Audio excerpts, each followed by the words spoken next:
কি এবার অষ্টমীতে কি বানাবেন ভাবছেন? ভাবনা চিন্তা দূর করে এবার আর তেল দিয়ে না, জল দিয়ে বানিয়ে ফেলুন নরম তুলতুলে নান, যেটা খেতে হবে দুর্দান্ত আর সহজেই এটা হজম হবে, যেহেতু একদমই তেল থাকছে না।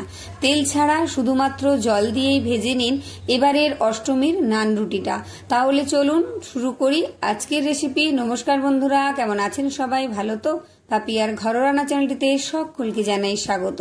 চলে এসেছি আবারও একটা স্পেশাল দুর্দান্ত স্বাদের রেসিপি নিয়ে। আমি প্রথমে একটা বোলের মধ্যে 2 কাপ মাপের ময়দা নিয়ে নিলাম, মোটামুটি 500 গ্রাম।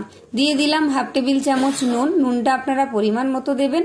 আর দিয়ে দিচ্ছি আমি এখানে 1.5 টেবিল চামচ মতো গুঁড়ো চিনি।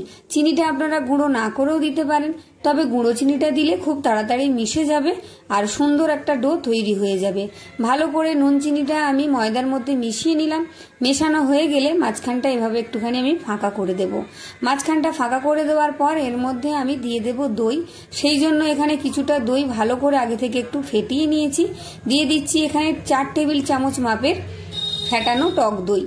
এবার টক দইটা দেওয়ার পর এখানে দিয়ে দিচ্ছি আমি হাফ চা চামচ বেকিং সোডা, আর দিয়ে দিচ্ছি আমি 1.5 চা চামচ মাপের বেকিং পাউডার। বেকিং পাউডার আর বেকিং সোডাটা দেওয়ার পর আমি ভালো করে একটু দইয়ের সাথে মিশিয়ে নেব। একটু মিশিয়ে নিলেই হয়ে যাবে। আপনারা চাইলে এখানে ইস্ট দিয়ে করতে পারেন, তবে ইস্ট ছাড়া এইভাবেও বানিয়ে নিতে পারেন। ডোটা ভীষণই সফট হবে আর ফুলে উঠবে। এবার এটাকে ভালো করে মিশিয়ে আমি 2-3 মিনিটের জন্য রেখে দেব ফার্মেন্ট হওয়ার জন্য। 2-3 মিনিটের মধ্যেই কিন্তু দইটা ফার্মেন্ট হতে শুরু করেছে, দেখেই বুঝতে পারছেন। এখানে কিন্তু 2-3 মিনিট পর আমি ফিরে এসেছি। এবার সমস্ত কিছুকে দইয়ের সাথে মিশিয়ে মেখে নেব। ভালো করে আগে ময়দাটা খুব ভালো করে একটু মিশিয়ে নিতে হবে। ভালো করে মেশানো হয়ে গেলে এখানে আমি অল্প অল্প জল দিয়ে একটা ডো তৈরি করে নেব। একসাথে বেশি জল দিতে যাবেন না, তাহলে কিন্তু ডোটা কতটা জল লাগবে বুঝতে পারবেন না, বেশি নরম হয়ে যাবে। তবে এখানে কিন্তু আমি খুব একটা বেশি শক্ত ডো তৈরি করব না, একটু নরম ডোই তৈরি করব। দেখুন এখানে কিন্তু একটা নরম ডো তৈরি হয়েছে। হাতের মধ্যে যদি মনে হয় একটু চ্যাটচ্যাটে করছে বা চ্যাটচ্যাটে ভাব আছে, তাহলে একটু ময়দার গুঁড়ো বা কিছুটা সাদা তেল আপনারা হাতে নিয়ে মাখিয়ে নিতে পারেন। আমি কিন্তু এখানে ময়দার মধ্যে তেল দিইনি, যেহেতু এটা খাস্তা করব না। বেশি তেল দিয়ে দিলে কিন্তু এটা খাস্তা হয়ে যাবে, তাই ময়দার মধ্যে তেল না দিয়ে অল্প অল্প তেল দিয়ে 2-3 বার করে এই ডোটাকে আমি 7 থেকে 8 মিনিট খুব ভালো করে মেখে নেব। দেখুন বারে বারে অল্প অল্প সাদা তেল দিয়ে আমি ডোটাকে সুন্দর করে মেখে নিচ্ছি। 7-8 মিনিট ভালো করে মাখলেই কিন্তু ডোটা তৈরি হয়ে যাবে। এখানে আমার পুরো ডোটা তৈরি হয়ে গেছে। ওপর থেকে কিছুটা তেল আমি ভালো করে মাখিয়ে এটাকে ঢাকা দিয়ে রেখে দেব 10 থেকে 15 মিনিট। আপনারা চাইলে এটাকে আধ ঘন্টাও রাখতে পারেন যদি আপনাদের হাতে সময় থাকে। এবার এই নানটা খাওয়ার জন্য আমি একটা তরকারি বানিয়ে নিচ্ছি। আপনারা যে কোনো কিছুর সাথে খেতে পারেন। দিয়ে দিলাম কড়াইয়ের মধ্যে অল্প কিছুটা সর্ষের তেল, একটা তেজপাতা, হাফ চা চামচ মাপের গোটা জিরে। জিরে তেজপাতাটা খুব ভালো করে ভাজা হয়ে যাবে। তারপরে আমি দিয়ে দেব এখানে একটা মিডিয়াম সাইজের পেঁয়াজ কুচি। আমি খুব অল্প করে তরকারি তৈরি করছি, আপনারা চাইলে এই পদ্ধতিতেই বেশি করে তৈরি করে নিতে পারেন। পেঁয়াজটা কিন্তু এখানে আমি লাল লাল করে ভেজে নিয়েছি। দিয়ে দিলাম অল্প কিছুটা জল, গ্যাসটাকে কমিয়ে দিয়েছি। দিয়ে দিলাম আমি হাফ চা চামচ আদা গুঁড়ো, হাফ চা চামচ রসুনের গুঁড়ো, হাফ চা চামচ হলুদের গুঁড়ো, হাফ চা চামচ ঝাল লঙ্কার গুঁড়ো, হাফ চা চামচ জিরের গুঁড়ো, হাফ চা চামচ ধনের গুঁড়ো, হাফ চা চামচ গরম মশলার গুঁড়ো, আর সবশেষে দিয়ে দিচ্ছি আমি হাফ চা চামচ কাশ্মীরি লাল লঙ্কার গুঁড়ো, যেটা কাশ্মীরি রেড চিলি পাউডার আপনারা বলেন কালারের জন্য। আর দিয়ে দিলাম আমি কিছুটা টমেটো কুচি। এটা ছোট সাইজের একটা টমেটো কুচি করে রেখেছিলাম, সেটা দিয়ে ভালো করে মশলাটা আমি এখানে কষিয়ে নেব। আর আদা রসুনের গুঁড়োটা কিন্তু আমি বাড়িতেই বানিয়ে রেখেছি, এর ভিডিও দেওয়া আছে, আপনারা চাইলে আমার চ্যানেলে গিয়ে দেখে নিতে পারেন। আর এইরকম যদি আদা রসুনের গুঁড়ো তৈরি করে রাখেন, তাহলে চটজলদি যে কোনো রেসিপি আপনারা বাড়িতে তৈরি করে নিতে পারবেন। বাটাবাটি ঝামেলা থাকবে না, সময় লাগবে খুব কম। আমি কিছুটা আলু আর মটর আগে থেকে সেদ্ধ করে রেখেছিলাম, মশলাটা কষানো হয়ে যেতেই দিয়ে দিলাম। দিয়ে কিছুটা নুন দিয়ে ভালো করে আমি মিনিট 2 মশলার সাথে আলু আর মটরটা কষিয়ে নিচ্ছি। আমি একটা ঘুগনি বানাচ্ছি। এইভাবে যদি আপনারা ঘুগনি বানিয়ে নেন তাহলে ভীষণই ভালো লাগবে যে কোনো কিছুর সাথে খেতে। মশলার সাথে সেদ্ধ করে রাখা আলু মটরটা খুব ভালো করে কষিয়ে নিয়ে অল্প পরিমাণ জল দিয়ে দিলাম। ফুটে উঠতেই দিয়ে দিলাম কিছুটা চিনি, অল্প কিছুটা কসৌরি মেথি, আর দিয়ে দিলাম আমি কিছুটা ধনেপাতা কুচি।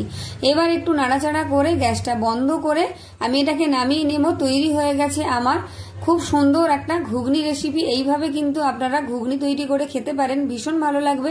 আর খুব তাড়াতাড়ি গুঁড়ো মশলা আমি বানিয়ে দেখালাম। এদিকে মোটামুটি 15-20 মিনিট পর আমি ঢাকাটা খুলে নিয়েছি, আর দেখুন কতটা ফুলে উঠেছে ডোটা। ঠিক ইস্ট দিলে যেমন হয় ঠিক সেই রকমই হয়েছে। এবার আরো ভালো করে আমি এটাকে মেখে নেব, ভেতরের মধ্যে যে হাওয়াটা আছে সেটা বেরিয়ে আসবে। ভালো করে একটু মেখে নিয়ে হাতে একটু অল্প তেল দিয়ে আবারও কিছুক্ষণ আমি মেখে নিয়েছি। মোটামুটি 2 থেকে 3 মিনিট একটু মেখে নিলেই হবে, এখানে আর বেশিক্ষণ মাখার প্রয়োজন নেই। এখানে মাখা হয়ে গেছে, 2 হাতে আমি তেল মেখে নিয়েছি। এবার এই ডো থেকে আমি লেচি কেটে নেব। একটু বড় বড় সাইজে লেচিটা কাটতে হবে, এখানে খুব একটা ছোট লেচি আপনারা কাটতে যাবেন না। আর এত নরম করে ডোটা মাখা হয়েছে দেখুন, ভীষণই সফট হয়েছে, নানগুলো ভীষণ নরম হবে, খেতেও সুন্দর লাগবে। এখানে মোটামুটি আমার 7খানা লেচি তৈরি হয়ে গেছে। দেখুন লেচিগুলো সব কেটে নিয়েছি, একদম স্কিপ করবেন না, পুরো ভিডিও দেখুন। আশা করি আপনাদের সকলের ভীষণ ভালো লাগবে। যে কোনো দিন কিন্তু আপনারা সকাল বা রাতে বানিয়ে ফেলতে পারেন। এবারে কিচেন স্ল্যাবের মধ্যে অল্প কিছুটা তেল দিয়ে একটা লেচি নিয়ে নিলাম। এবার হালকা করে আমি বেলে নেব। এখানে বেশি কিন্তু চাপ দিয়ে বেলার দরকার নেই, হালকা করে বেললেই হয়ে যাবে, যেহেতু এখানে ময়দাটা ভীষণ নরম করে আমি মেখেছি। আর এটাকে খুব বেশি বড় করে বেলা যাবে না, মোটামুটি একটু মিডিয়াম সাইজের বেলে নিতে হবে। এবার এটাকে ভেজে নেওয়ার পালা। তার জন্য আমি একটা প্যান আগে থেকে একটু গরম করে নিয়েছিলাম, অল্প কিছুটা জল দিয়ে দিলাম। এবার আমি দিয়ে দেব নানটাকে। নানটা এর মধ্যে দিয়ে গ্যাসটাকে কমিয়ে আমি ঢাকা দিয়ে রেখে দেব 3 থেকে 4 মিনিটের জন্য। আর ঢাকা দিয়ে আমি এই ঢাকনার যে ফুটোটা আছে সেটা একটা কাগজ দিয়ে বন্ধ করে দেব, যাতে ভেতরের হাওয়াটা বাইরে না বেরোতে পারে। ভিতরের বাষ্পটা নিয়েই কিন্তু নানটা ফুলতে শুরু করবে। ভিডিও যারা এতক্ষণ দেখেছেন অবশ্যই একটা লাইক করে দিন, আর কেমন হয়েছে ভিডিও শেষে গিয়ে কমেন্ট করে যাবেন। যারা ইউটিউব থেকে দেখছেন, এরকম নিত্য নতুন ভিডিও দেখতে চান, আমার চ্যানেলে নতুন আছেন, অবশ্যই চ্যানেলটি সাবস্ক্রাইব করে পাশে থাকা বেল আইকনটি প্রেস করে অল করে রাখুন। সবার আগে আপনার কাছে আমার ভিডিও নোটিফিকেশন পৌঁছে যাবে, যে তাহলে আপনি আমার সুন্দর সুন্দর ভিডিওগুলো দেখে বাড়িতে বানিয়ে ফেলতে পারবেন, আর বন্ধু বান্ধব আত্মীয় পরিজনদের সাথে শেয়ার করে দিতে পারবেন। দেখুন এক পিঠটা ভাজা হয়ে যেতেই আমি নানটা উল্টে দিয়েছি, ওপর থেকে দিয়ে দিলাম কিছুটা গাওয়া ঘি ব্রাশ করে। এতে করে কি হবে, যেমন সুন্দর একটা গন্ধ আসবে আর খেতেও লাগবে দুর্দান্ত, ভীষণ নরম হবে। এপিট ওপিট উল্টে হালকা হালকা চাপ দিয়ে এটাকে ভেজে নেব।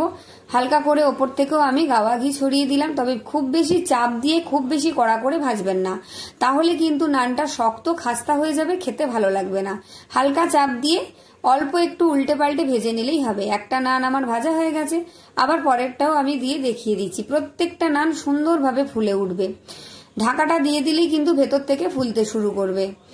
প্রতিটা নানই আমি দেখিয়ে দিচ্ছি, দেখুন ভেতর থেকে ফুলতে শুরু করেছে। আর ঢাকাটা খুলে নিতেই কিন্তু এটা আস্তে থেকেই ফোলাটা কমে যাবে। উল্টে পাল্টে হালকা চাপ দিলেই কিন্তু ফুলে যাবে।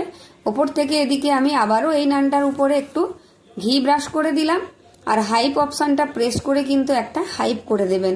ফেসবুক থেকে দেখলে লাইক কমেন্ট শেয়ার দিয়ে রাখবেন, পেজটি ফলো দিয়ে রাখবেন। ওপর থেকে একটু ব্রাশ করে দিলাম। দেখুন এইভাবে উল্টে পাল্টে সমস্ত নানগুলোই আমি ভেজে নিচ্ছি। কি তাড়াতাড়ি তৈরি হয়ে যাচ্ছে দেখুন, আর খুবই স্বাস্থ্যকর, একদমই তেল খরচ হবে না। আপনারা যারা তেল খেতে পছন্দ করেন না, অয়েলি খাবার, তারা কিন্তু এই সহজেই এই নানটা ভেজে নিতেই পারেন। খুব তাড়াতাড়ি হবে, খেতেও হবে সুন্দর সফট, একদম যেমন তেলে ভাজা নান খান অনুষ্ঠান বাড়ির মতো, ঠিক সেই রকমই খেতে লাগবে। প্রত্যেকটা নান আমি ভেজে এখানে তুলে নিয়েছি। দেখুন হয়ে গেছে তৈরি আমার সবকটা নান। কতটা নরম হয়েছে আমি দেখিয়ে দিচ্ছি। আমার ভিডিও ভালো লাগলে অবশ্যই কিন্তু একটা লাইক কমেন্ট শেয়ার করে দেবেন। দেখুন সমস্ত নানগুলো আমার তৈরি হয়ে গেছে। এবারে কতটা নরম হয়েছে আমি দেখিয়ে দিচ্ছি। নিয়ে নিলাম আমি 1 বাটি ঘুগনি।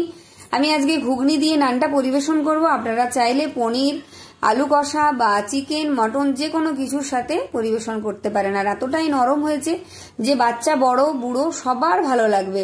আর পুজোর দিনে যদি এরকম ঝটপট একটা নান বানিয়ে নিতে পারেন তাহলে আর কথাই নেই। একদম কম তেলে পুজোর সময় উল্টোপাল্টা এমনিই খাওয়া দাওয়া হয়, আর তার মধ্যে বাড়িতে যদি এরকম কম তেল একটা নান বানিয়ে খান তাহলে কিন্তু ভীষণই উপকার পাবেন, হজমও খুব ভালো হবে, তাড়াতাড়ি হয়ে যাবে। এবার ঘুগনির মধ্যে ডুবিয়ে শুধু মুখের মধ্যে লাগিয়ে দিন, ব্যাস। আর ঘুগনিটাও হয়েছে অপূর্ব সুন্দর। আজকের মতো টাটা, সবাই ভালো থাকবেন, সুস্থ থাকবেন।